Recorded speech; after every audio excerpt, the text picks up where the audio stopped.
topics and opinions expressed on the following show are solely those of the hosts and their guests and not those of W4WN Radio, its employees, or affiliates. We make no recommendations or endorsements for radio show programs, services, or products mentioned on air or on our web. No liability, explicit or implied, shall be extended to W4WN Radio, its employees, or affiliates. Any questions or comments should be directed to those show hosts. Thank you for choosing W4WN Radio. This is Beyond Confidence with your host, Divya Parekh. Do you want to live a more fulfilling life? Do you want to live your legacy and achieve your personal, professional, and financial goals? Well, coming up on Divya Parekh's Beyond Confidence, you will hear real stories of leaders, entrepreneurs, and achievers who have stepped into discomfort, shattered their status quo, and are living the life they want. You will learn how relationships are the key to achieving your aspirations and financial goals. Moving your career or business forward does not have to happen at the expense of your personal or family life, or vice versa. Learn more at www.divyaparekh.com, and you can connect with Divya at contact@divyaparekh.com. This is Beyond Confidence, and now here's your host, Divya Parekh.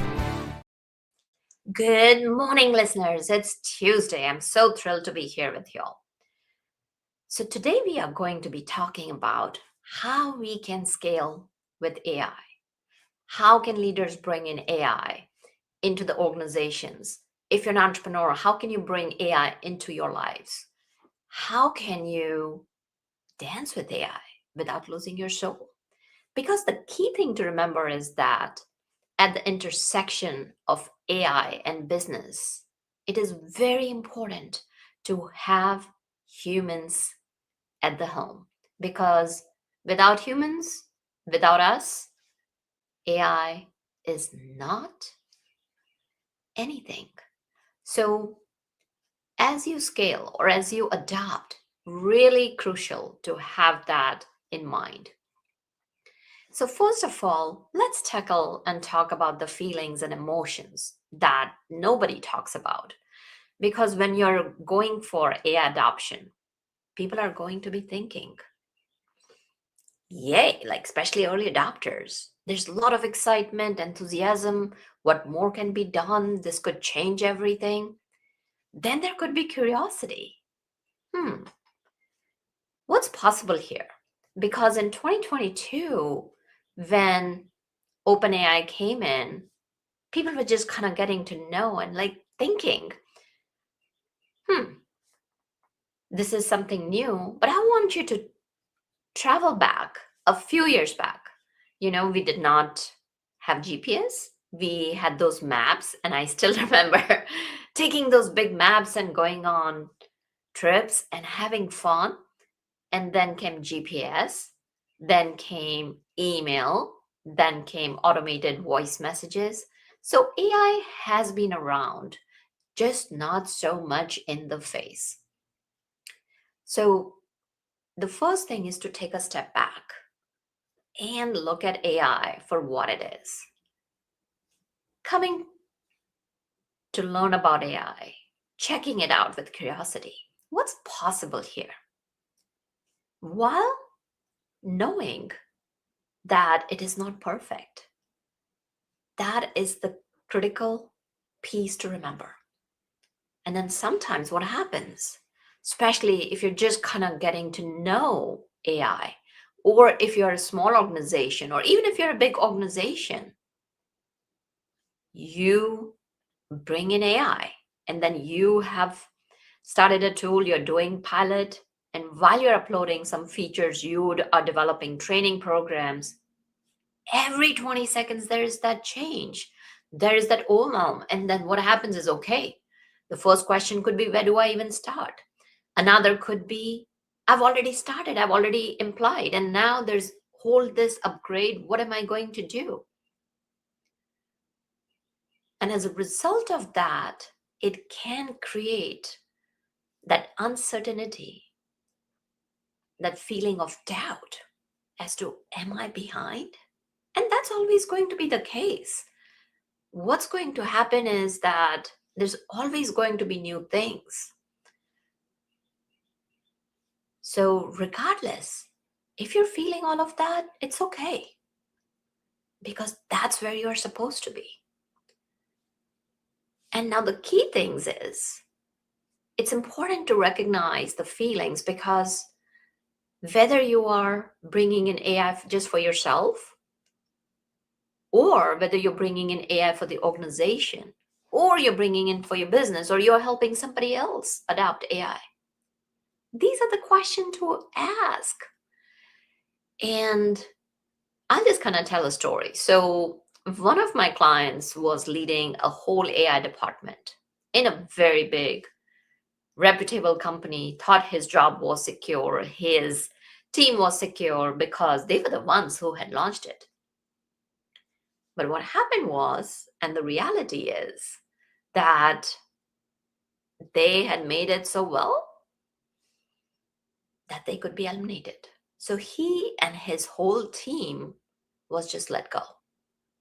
Who would have thought that an expert in artificial intelligence, that expert who had built the whole structure for the company, he and his team would be gone? So yes, they were laid off. And guess what? Because there were new updates, there were new changes, what happened was other people didn't know, and it started crashing. So that is just one story. In some companies, they are bringing in AI without looking at the process. In some companies, they have built it to a very good extent, but have taken the humans out of the equation. And that's where, these are just a couple of examples where problems happened and AI adoption failed. I mean, some parts were successful, some parts were failing. And then when my client came to me and said, Divya, what do I do over here? He felt so disappointed. He felt disillusioned, and just that feeling of emptiness. And he was saying to me, I feel like I'm looking into abyss. I was so excited about it. So the key is knowing how to deal with AI. And that's where not only this client, let's call him John, but a lot of my other clients, where I've helped them work through the era of AI to make themselves future-proof, to make the AI adoption, integration, and governance in such a way that it's our partner, not something that can take away jobs. That's why I wrote my book, The AI Agency. And the thing is that what happens is, I want us to kind of look at some of these failures that I talked about. Companies are chasing tools instead of outcomes. There are too many disconnected pilots. There's no clear ownership, and there's no definition of success. So it's not about what AI can be used. It's not about which tool we can use. It's important that we stop talking about it over there. The key is, what problem is worth solving? And even before we go into what problem we are solving, it's important to talk about the AI governance. And when we talk about AI governance, is that what it's going to look like? Who's going to own the decisions? And yes, there's so much to talk about that today. We're not going to go into all that details, but these are the things to remember. So think about it.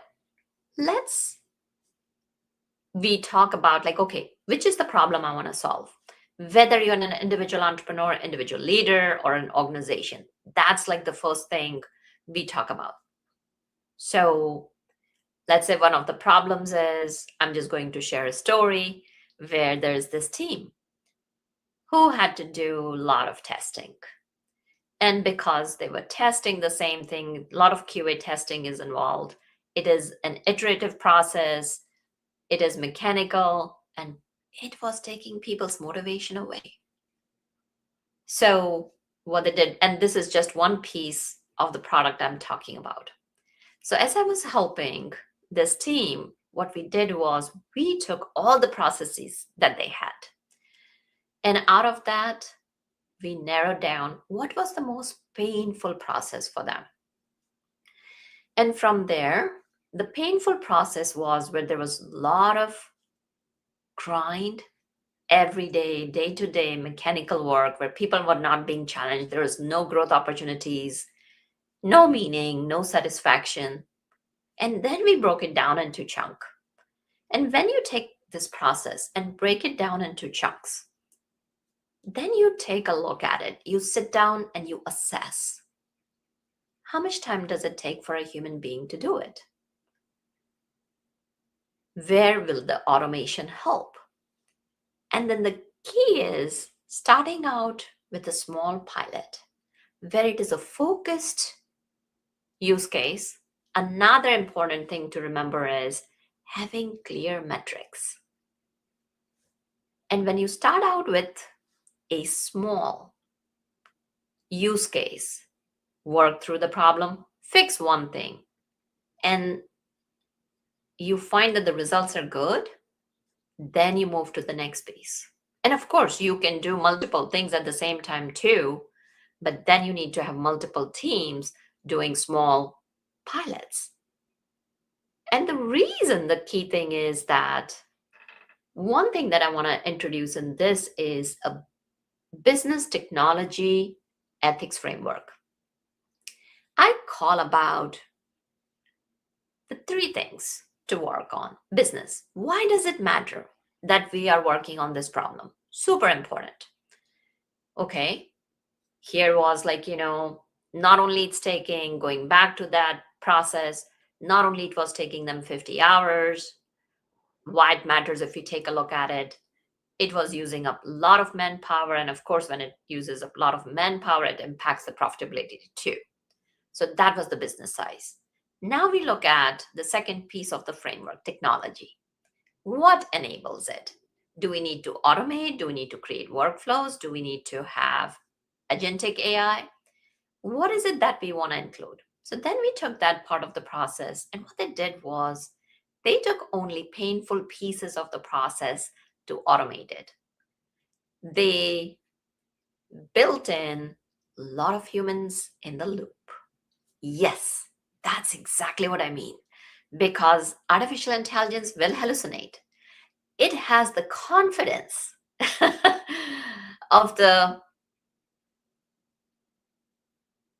person, of a person who may be wrong, but thinks that they're good. So yes, artificial intelligence can make mistakes, whether it's ChatGPT, Claude, which is Anthropic, or even if you have OpenClaw, or if you have Gemini, or if you have the Cowork, which has been released from Claude for doing agentic work. You can have any of that, and it can still make mistakes. So that is the key to remember. So ethics is what protects the data, what protects the process, and what protects the people. So these are the key things to remember.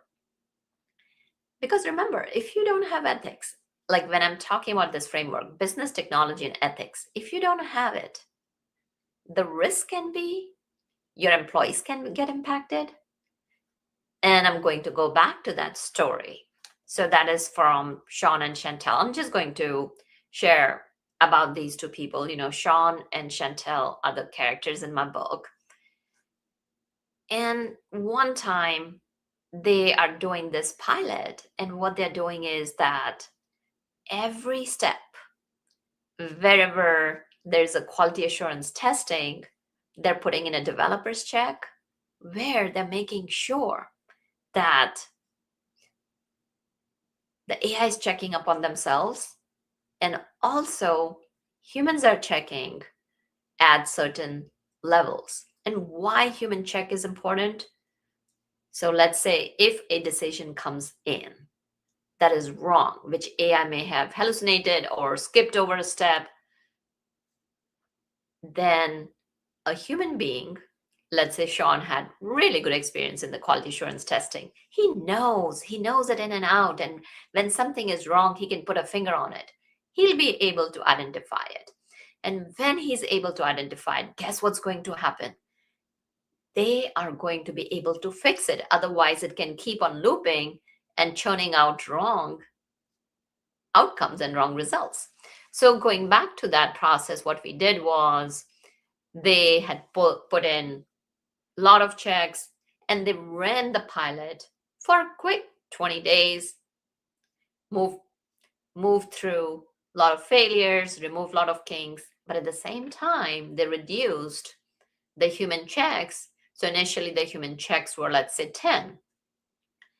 At 10 checkpoints, they kept it now at 3 pain points. But knowing that working with AI is iterative. You make it, and then you find that where is it not doing it right, where it can do better, just like any human beings. So think about it like, if you were a human resource professional or a human resource leader or a chief people officer, you are going to invest that training. You are going to invest in those employees, in your succession planning, in your emerging leaders. You are going to allow them. You are going to give them the space to grow, to make mistakes. So same thing, artificial intelligence is no different. So the key is like having those three elements, because when you bring in ethics, when you bring in that governance, that, okay, how are we going to deploy? How are we going to make sure that we keep our employees, because their experience matters. The experience that's sitting in people's heart and brain, the knowledge that's not on the web. So remember, AI does not have access to everything. And when you are bringing in ethics, the risk to your employees, your top talent leaving your company, or your customers getting unhappy, or your brand getting stigmatized, or your brand getting a bad name goes significantly low because you have tested it, you've tried it. The key thing to remember with artificial intelligence is that there will be certain points, certain segments which you have tested where you will trust it, because there's still automation in the whole world. Yes, developers are doing the testing and all that. So it's no different than artificial intelligence doing it. So when you apply the same principles, what had gone in before, you will find that interacting with artificial intelligence will be successful. And this is just one framework I'm talking about here. I've captured so many frameworks in the book, and it addresses each and every area of artificial intelligence adoption, to integration, to scaling it at success. So another thing I want to talk about is thinking in loops, not lines. So many times what happens is most leaders are still thinking in projects. They may be thinking, oh, we want to work on this initiative. We want to work on this pain point. No, I'll say stop right there. The key thing is to know that AI requires systems. The old thinking was, okay, let's go ahead and start, we execute, and then we end. No, no, no. So when I talk about in loops, the key thing is to remember you have to learn how it is learning. Because yes, AI can reason, but you have to understand its reasoning. And one of the tricks to do it is, if you're using thinking, let's say it's ChatGPT thinking, just don't give it the work and walk away or go on to the next tab. Look at it. How is it thinking? How is it talking to itself? Super important for you to understand how you learn about AI and how AI learns about you. And then you adapt. It adapts to your instructions. You adapt to how it is learning. And then once you've adapted, it's important to improve upon it. This is a cyclical and a repetitive process. It is an iterative process. And then you repeat. And as you repeat, see how it performs. You learn again from it. And then you keep on coming back.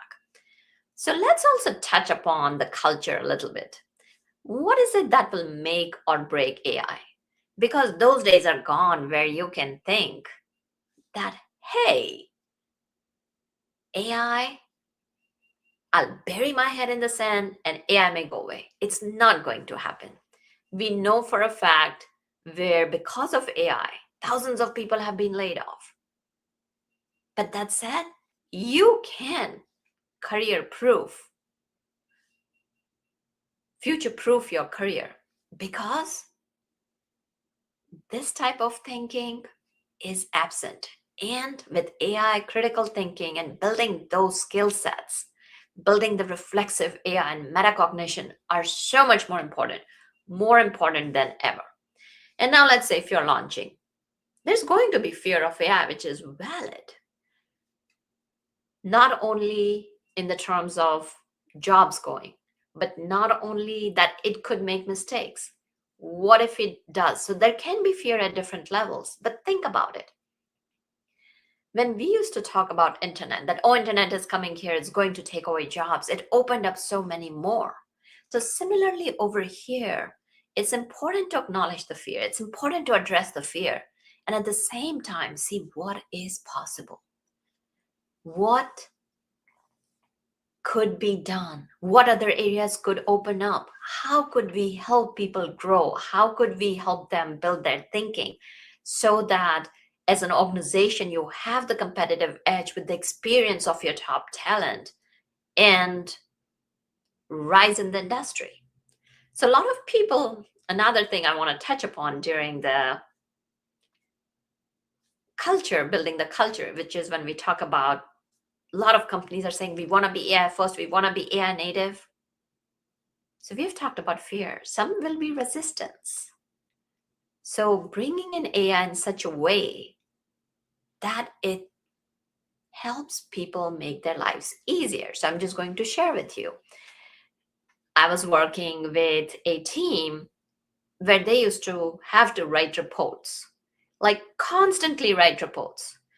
And they were tired and they were resistant, like, okay, what is AI going to do? And we built a simple workflow for them. Nothing fancy, not automation, nothing like that, but a workflow of maybe like 300, 400 lines, which would take complex material and spit out that report, which they didn't like. So this was a marketing team. They had to provide updates. Oh, we changed this feature. We tried this new thing. And not only that, what happened was when the AI was brought in, the resistance melted. Why did the resistance melt? Because it was brought in a way that freed them to do things that they like. A lot of times people will be silent because they're afraid that, company is going AI native and I don't want to say anything against it. But it's important to hear the voice, their feedback, like how AI could be brought in, because remember, your company is going to be different from any other company. Your culture, your ecosystem is completely different. So yes, AI can be general, but the key is to customize its adaptation to your needs, to your pain points. And when you do that, when human beings are at the intersection of business and technology, which is AI, the results and outcomes are beautiful. So remember that a lot of times people are already coming in using AI, just not where you can see it. So create some AI labs in your company where you're allowing them for safe experimentation, giving them the ownership that, hey, these are the areas where you can do, where it may not be talking to the other systems in the company, where it is safe for them to launch, and they try and then they fail. So having those AI labs can be so, so important. And one last thing that I want to share before we wrap it up is the one metric rule. Because remember, if you don't have measurement, you cannot define the progress. So depending on your company, depending on if you're an entrepreneur or a leader yourself, what is that one metric that defines the success for AI adoption? Is it revenue? Do you want to save, revenue in the sense like a lot of entrepreneurs? I'll share that what happens is that they're spending a ton of time doing manual work. And if you automate, I have automated almost 60% of my business. So if I'm saving that time, like, let's say if I was spending 15 hours a week on generating invoices, and part of that invoices, like, creating the plan for the week, creating follow-up emails, what follow-ups need to be done, where the priorities, which project is running, which project is not. So that was the time taken away that I could be spending with my clients. So for me, that was time saved and revenue, because if it frees up my time to go spend time with clients, those are the billable hours. So it's important for you to think through, where is that measurement that's giving you the definition of your success? Is it cost reduction? Is it customer experience? Because remember, if you cannot measure the success, don't build the AI. Don't do it. Super, super important. So these are just few of the topics that I have talked to you about today. And if you are looking to have AI in your life, where it enhances your life, where it future-proofs your career, where it helps your organization gain that competitive edge, then this book is for you. The AI Agency is available on Amazon, Barnes and Nobles, and all the places where books can be found. Because remember, it is not about replacing people. It is about how you can elevate your thinking, your decisions, and how you lead. Remember, you gotta be intentional as to how do you use AI. And you can actually find out where you are in this AI journey if you get the book and take the quiz. So reach out to me once you have bought the book. I'll appreciate if you can leave me a review and where you're at. And I'd be happy to sit down with you and guide you where you could bring it in successfully without losing your human touch, without losing the moral grounds, without losing our heart. So that's it for today. And my wonderful audience, I thank you so much for being part of our show, because without you, the show would not be possible. Reach out, let us know how can we serve and support you. And also thank you, Juan, for always being there in thick and thin with me. So I so appreciate you, Juan. Well, be well and take care until next time. Thank you for being part of Beyond Confidence with your host, Divya Parekh. We hope you have learned more about how to start living the life you want. Each week on Beyond Confidence, you hear stories of real people who've experienced growth by overcoming their fears and building meaningful relationships. During Beyond Confidence, Divya Parekh shares what happened to her when she stepped out of her comfort zone to work directly with people across the globe. She not only coaches people how to form heart connections, but also transform relationships to mutually beneficial partnerships as they strive to live the life they want. If you are ready to live the life you want and leverage your strengths, learn more at www.divyaparekh.com. And you can connect with Divya at contact@divyaparekh.com. We look forward to you joining us next week.